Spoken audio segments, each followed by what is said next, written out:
또 열망이 크신 하나님의 은혜로 우리 범사가 다 잘되고 형통한 은혜가 있기를 주의 이름으로 축복합니다.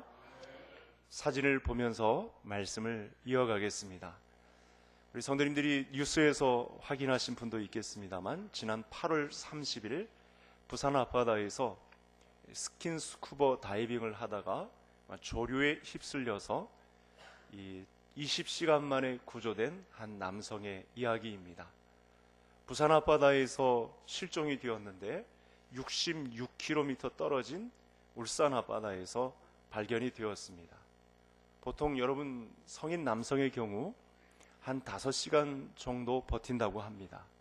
그런데 이 다이버는 오랜 경험이 있었고 또 부표 흘러가는 이 공기주머니를 하나 붙잡고 있었고 오래 뜨거웠던 폭염 때문에 그만 온도가 받쳐주었습니다.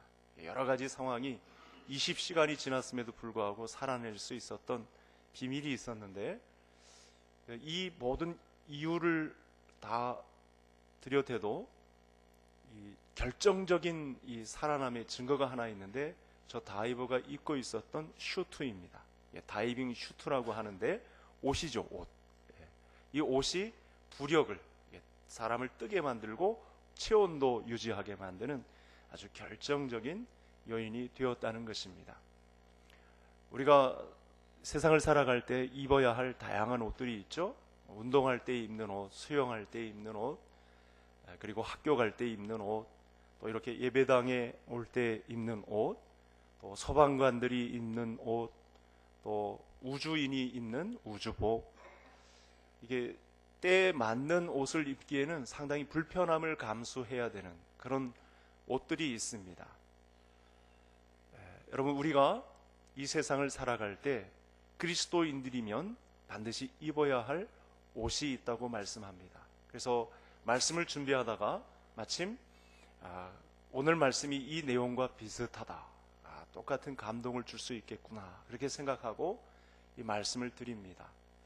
여러분, 로마서 13장 14절을 통해서 바울이, 오늘 같은 저자인 바울이 그리스도인들이면 입어야 할 옷이 있다고 분명히 우리에게 말씀하거든요. 여기 사진 밑에 나오는 말씀대로 우리 오직 주 예수 그리스도로 옷 입고, 그러니까 정욕을 위하여 육신의 일을 도모하지 말라.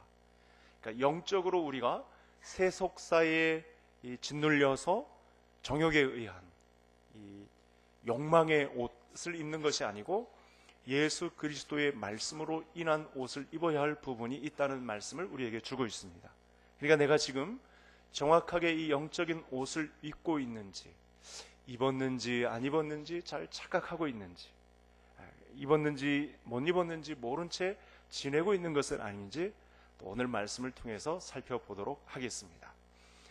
디모데후서 1장부터 계속된 바울의 논리는 이제 바울은 떠나가고 이제 기약할 날이 다 이르러서 하나님께 부름을 받을 시간이 다 되었고 이제 이 교회의 바통을 다음 차세대 지도자인 디모데에게 맡기는 것이었습니다.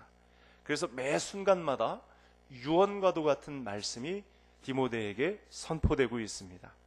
물론 디모데에게 주시는 말씀뿐만 아니라 저와 모든 성도님들 마지막 시대를 살아가고 있는 이 험악한 세대 가운데 주시는 공통된 말씀이라고 보시면 되겠습니다. 그때 바울이 어떤 말씀을 주로 하냐면 복음을 전하다가 당한 고통에 관해서 말씀을 하고 있습니다. 실제로 바울이 당한 고통은 이 다음 믿음의 아들로 삼은 디모데도 다 확인한 바였습니다.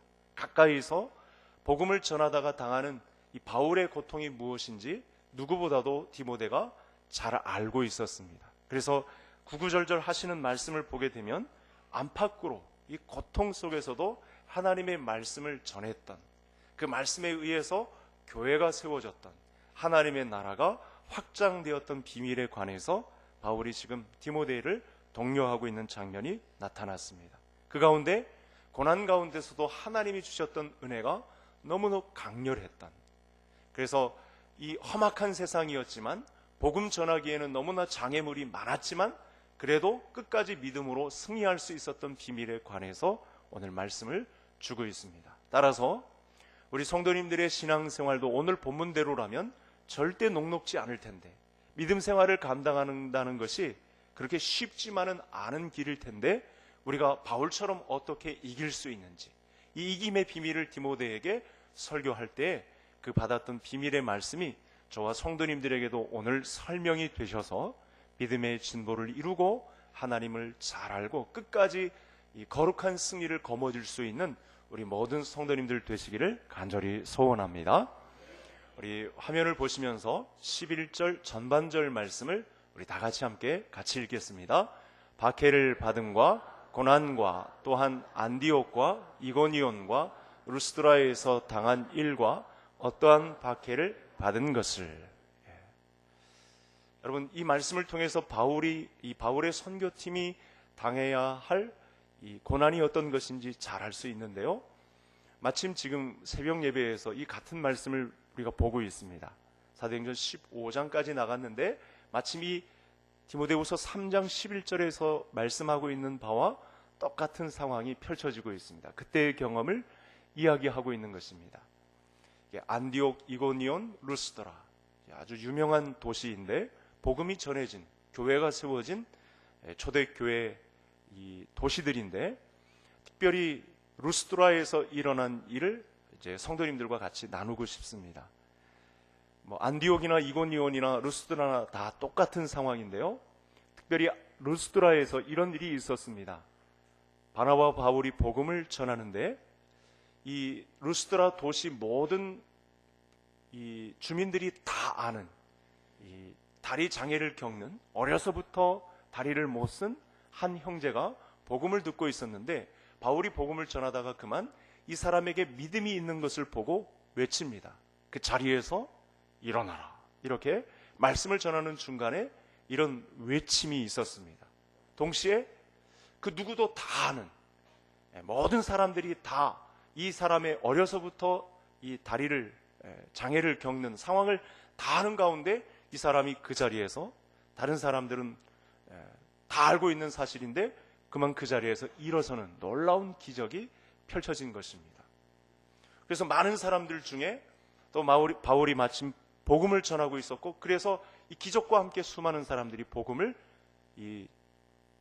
전달받게 되었습니다. 놀라운 기적이 나타난 것이죠. 그런데 이 루스드라나 안디옥이나 이고니온에 똑같이 일어난 일이 있습니다. 이렇게 복음을 받아들이는 기적적인 역사가 나타났는데 그 다음이 문제입니다. 이 복음이 전해지는 상황을 시기한 몇 사람에 의해서 이 루스드라에서 특별히 바울을 붙잡고 돌로 치는 일이 있었습니다. 참 희한하죠? 저들에게 도움이 되었으면 되었지 손해를 끼친 일이 없는데 하나님의 복음이 전해져서 사람이 이렇게 일어나고 기적적인 경험을 하고 많은 사람들이 예수님을 믿는 일이 일어났는데 한쪽에서는 이 같은 일을 시기해서 바울을 붙잡고 돌로 치는, 그래서 이 14장에서 특별히 바울이 죽은 줄 알고 이 루스드라 사람들이 성 밖에 내치는, 이제 죽은 줄 알고 성 밖에 내쳐진 그런 일이 있었습니다. 근데 하나님의 놀라운 은혜로 바울이 죽지 않고 먼지를 툭툭 털고 일어나서 다른 도시로 또 옮겨지는 그런 일이 있었던 것입니다. 여러분, 이와 같은 사실을 볼 때 우리가 하나 정의 내릴 수 있는 신앙의 비밀이 있습니다. 우리가 믿음 생활을 끝까지 포기하지 않고 이길 수 있는 비밀이 하나 있다는 것이죠. 여러분, 신앙생활 해도 핍박은 있다. 믿음 생활하는 가운데 여전히 고난은 있다라는 사실을 바울의 경험을 통해서 알 수 있다는 것입니다. 이 비밀을 지금 디모데에게 전달해 주는 것입니다. 목회자로 나서서 에베소 교회를 담임하고 있는 이 디모데에게 간절한 호소를 제일 첫 번째 이 말씀으로 주고 있는 것입니다. 여러분, 우리 교회 가운데에도 이런 이상한 다른 복음이 성도님들에게 설명될 수 있습니다. 예수 믿으면 하나같이 다 잘 된다, 자녀들이 복받고 만사 형통한다라고 하는 이상한 복음이 성도님들을 미혹할 수 있습니다. 그런데 이 시간을 빌려서 다시 한번 말씀을 드립니다. 그런 복음은 없습니다. 여러분, 예수님을 믿으면 믿을수록 더 깊은 고난과 박해가 성도님들을 얽어맬 수 있습니다. 이 시간을 빌려서 정확하게 말씀을 드립니다. 물론 예수님을 믿고 잘 되는 일도 있습니다. 만사가 형통할 수도 있습니다. 그런데 사실은 고난은 함께 온다는 사실을 정확하게 아셔야 승리를 할 줄로 믿습니다. 만사형통하기만 한다라고 생각하다가 고난이 오면 이전 믿음은 다 없어지고 금방 고꾸러지는 그런 현상이 나타나기 때문에 오늘 말씀을 정확하게 받들고 예수 믿으면 고난도 함께 오는구나. 이렇게 박해를 받은 것과 고난과 이렇게 루스드라에서 당한 이 죽음의 위협까지도 우리에게 임할 수 있구나라는 사실을 디모데가 곁에서 지켜보았고 이 사실을 전하고 있습니다. 많은 교회들 가운데 이렇게 세속적인 이 다른 복음이 전해지는 것에 의해서 교회가 몸살을 앓고 있습니다. 교회 신앙생활하면 다 일이 잘 술술 풀리고 우리 자녀들 학교 좋은 데 다 가고 좋은 데 취직하고 결혼 잘하고 아이들 잘 낳고 행복한 가정이 된다. 물론 일부가 맞는 말이지만 정확한 복음은 그것이 아닙니다. 믿음 생활해도 고난은 있다는 사실이 우리에게 결정적인 승리를 안겨준다는 말씀을 지금 바울이 우리에게 전달해주고 있는 것입니다. 하나님은 자기 자신을 정확하게 증언하셨습니다. 사람이 되셔서 우리가 진정한 하나님의 복을 받아 누린다는 것이 어떤 것인지 아들 예수 그리스도의 고난을 통해서 우리에게 말씀해 주셨습니다. 성도는 고난이 있는 길을 걸어가는 것입니다. 성도는 정확하게 믿음 생활할 때 주시는 박해가 있다는 사실도 알아요. 예수님을 믿는 사람이면 세상의 시기를 그 누구보다도 앞장서서 이렇게 화살바지처럼 받고 있다는 사실을 알아야 합니다. 하나님을 믿는 믿음을 세상이 가만 내버려 두질 않습니다.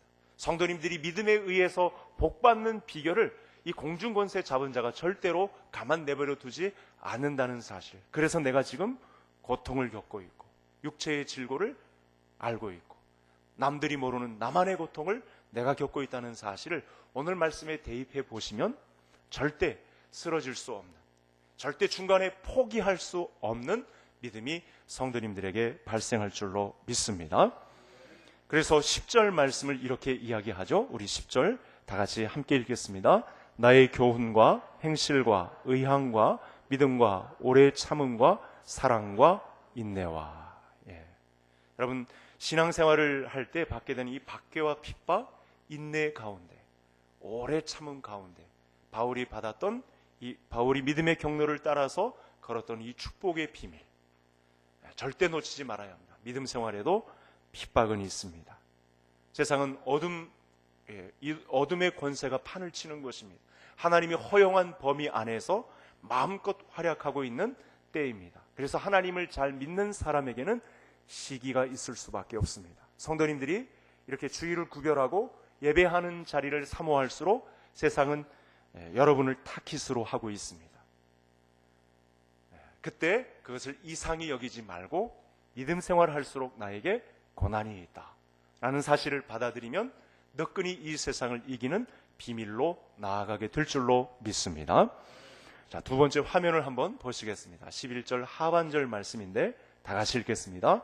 어떠한 박해를 받은 것을 내가 과연 보고 알았거니와 주께서 이 모든 것 가운데서 나를 건지셨느니라. 박해의 정점은 죽음인데 루스드라 사람들이 돌로 쳤습니다. 여러분 돌로 맞는다는 생각하면 얼마나 아찔합니까? 그러니까 한 대만 맞아도 정통으로 맞으면 기절하게 되는 거죠. 그래서 숨이 끊어진 것 같아가지고 루스드라 사람들이 바울을 성 밖으로 내쳤었습니다. 이런 일들이 안디옥과 이고니온 모든 복음을 전했던 도시 가운데 비일비재하게 벌어졌던 일입니다. 매를 맞고 구타를 당하고 온갖 멸시와 천대를 다 받았습니다.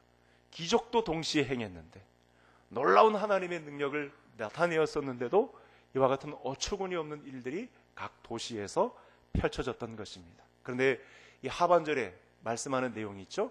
나를 건지셨느니라. 무슨 뜻일까요? 우리가 고난을 받는 당연히 핍박이 있음을 알고 신앙생활을 하는 가운데 우리를 그냥 내버려 두지 않고 하나님이 동원해 주시는 능력이 있었다는 사실, 성령의 함께 하심이 있었다는 사실을 이렇게 고백하고 있는 것입니다. 죽음을 경험하는 상황까지 갔었지만 결과적으로는 이길 수 있었다. 무엇에 의해서? 하나님이 주시는 능력으로 이 모든 상황을 이길 수 있었다. 이렇게 고백한 것입니다. 이것이 없었다면 바울이 견디질 못했겠죠. 그냥 중간에 포기하고 말았겠죠. 그러나 그렇게 왕성하게 일어나는 사람들의 시기와 박해와 고난 가운데서도 성령께서 주시는 능력에 의해 이 모든 고난의 길을 이길 수 있었다. 하나님이 능히 이기게 하셨다라는 고백을 한 것입니다. 여러분, 우리가 그래서 세상의 경쟁에서는 좀 밀릴 수 있습니다. 성도님들이 직장에서 예수 믿는 것 때문에 왕따 당할 수 있습니다. 세상 사람들의 능력과 비교해서 떨어져서 사실은 손해를 볼 수 있는 상황이 옵니다. 그런데 영적으로서는 절대 밀리지 않는 성도님들 되시기를 바랍니다. 우리가 세상 사람들과 비교해서 열등할 수 있습니다. 비교당해서 떨어질 수 있습니다.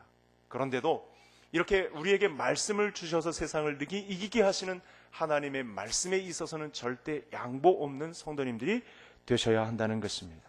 그래서 바울이 믿음으로 살고 세상을 사랑하지 않았다는 사실을 1절부터 지금 11절까지 계속해서 해오고 있는데, 특별히 2절과 3절을 보시면 이런 내용이 있습니다. 말세의 일들에 관해서 기록을 했는데, 말세에 고통하는 때가 이르러 사람들이 돈을 사랑하고 교만하고 비방하고 부모를 거역하며 감사하지 않고 거룩하지 않으며 쾌락을 사랑하기를 하나님 사랑하는 것보다 더 좋아했다. 하나님의 능력이 나와 함께한다는 사실, 결과적으로 최종 승리를 나에게 안겨주실 하나님을 기억하고 바울이 세상 정욕 쫓아가지 않고 쾌락 사랑하지 않고 정욕을 따라가지 않고 끝까지 세상 사랑하지 않고 하나님 사랑하기를 즐겨했다라는 말씀을 이렇게 전달하고 있는 것입니다. 여러분, 이 돈의 지배요, 세상의 성공과 부, 우리에게 찰싹 달라붙어서 성도님들이 영적으로 최종 승리를 거머쥐지 못하도록 이 조장하는 일이 이 말세 때에 얼마나 크게 일어날지를 경고하는 말씀이기도 합니다. 앞서서 첫 번째 단락에서 말씀드렸던 내용도 똑같죠? 교회 신앙생활 하는데도 비스무리하게, 믿음 생활에도 영적으로 민감하지 못하도록 그냥 세상 사람들과 묻혀 살면서 세속의 영향을 받고 세상의 성공과 부를 거머쥐는 것이 하나님의 축복을 받았다는 이런 식으로 복음을 포장하는 일들이 얼마나 성도님들에게 많이 일어나는지 모른다는 것입니다. 그럴 때 우리 성도님들이 오늘 본문 말씀과 함께 이 격려하시는 하나님의 응원을 힘입어서 나는 하나님이 주시는 능력으로 이 세상 사랑하지 않는 것을 바울과 같이 감당할 수 있다. 이런 비밀을 나타내야 하겠습니다. 여러분, 우리가 주의 영광을 구하는데 이 세상적인 물욕과 세속적인 힘이 가미가 되면 사실은 공허해집니다. 다 얻은 것 같아도 한순간 물거품이 되는 그런 일들이 우리에게 펼쳐진다는 것입니다. 성공주의만 가르쳐서 이렇게 십자가의 복음을 하찮게 만드는 일들이 얼마나 우리 교회를 위협하고 있는지 이미 성도님들이 다 알고 계실 것입니다. 그래서 이 세상의 어둠은 하나님과 이 하나님의 거룩한 사귐을 가진 성도들을 파괴하고 물질적인 욕망에 사로잡혀 살아갈 수 있도록, 하나님이 주신 복도 받고 이 세상의 복도 받자고 세상의 성공과 부를 자꾸만 부추겨서 우리 성도님들을 혼란스럽게 만드는 일들이 있다는 사실을 알아야 하겠습니다. 그때 이 싸움에 승리하기 위해서는 하나님과의 사귐이 깊어져서 내가 역시 고난은 있지만 능히 성령의 능력을 통해서 이 난관을 극복하고 헤쳐갈 수 있어서 하나님이 안겨주시는 거룩한 승리를 맛볼 수 있다는 확신 가운데 서시는 우리 성도님들 되시기를 간절히 소원합니다. 우리 마지막 화면을 좀 보시겠습니다. 같이 12절 말씀 읽겠습니다. 무릇 그리스도 예수 안에서 경건하게 살고자 하는 자는 박해를 받으리라. 아멘. 첫 번째 드린 말씀과 좀 겹치는 상황은 있는데 다른 표현이 나왔습니다. 경건이라는 단어가 나왔습니다. 여러분, 현대 첼로의 거장인 카잘스라는 분이 있습니다. 참 이 100세 가까운 삶을 사셨다가 이제 돌아가셨는데요. 이 BBC 방송국에서 이 카잘스, 이 첼로 거장인 파블로 카잘스에 대한 특집 방송을 했었습니다. 그때 많은 사람들이 이 카잘스의 이 일상을 보게 되었는데, 예전부터 해오던 일을 100세 가까운 그 나이까지 하는 일이 있었는데, 첼로를 매일 6시간 연습한 것이었습니다. 95세 때 찍은 영상인데, 그때 기자가 질문을 했습니다. 선생님, 이제 100세 가까운 나이면 이제 조금만 연습하시고, 연습 안 하셔도 후학들을 말만으로도 다 잘 가르칠 수 있을 텐데, 그 영향력과 파급력이 클 텐데 왜 이렇게까지 연습하십니까? 이런 질문을 했습니다. 그때 이 카잘스가 아주 유명한 말을 남겼습니다. 내가 오늘도 6시간 연습하면 어제보다 나은 실력이 나에게 발전이 있다는 것을 내가 알기 때문에 나는 오늘도 연습합니다. 이런 말씀을 하셨습니다. 여러분, 카잘스의 명언이지만 사실 오늘 본문 말씀 안에 나타난 아주 중요한 가르침이 되겠습니다. 여러분, 이 경건의 최고 정점은 무엇인가요? 바로 성도님들이 지금 이렇게 시간을 구별하고 있는 예배 시간이 되는 줄로 믿습니다. 경건의 연습은 유익을 우리에게 안겨줍니다. 우리가 하나님 앞에 부름을 받는 그날까지 멈추지 말아야 할 것은 바로 경건의 능력을 연습하는 것입니다. 말씀을 하나 더 보시겠습니다. 우리 디모데서에 같이 나와 있는 말씀인데, 지난번 디모데 전서를 살펴볼 때 본 말씀이고 오늘 본문 12절 말씀과 똑같이 일치하는 말씀이 되겠습니다. 제가 7절을 읽고 성도님들이 읽으면서 이 경건의 능력을 연습한다는 것이 무엇인지 한번 곱씹어 보시기 바랍니다. 망령되고 허탄한 신화를 버리고 경건에 이르도록 내 자신을 연단하라.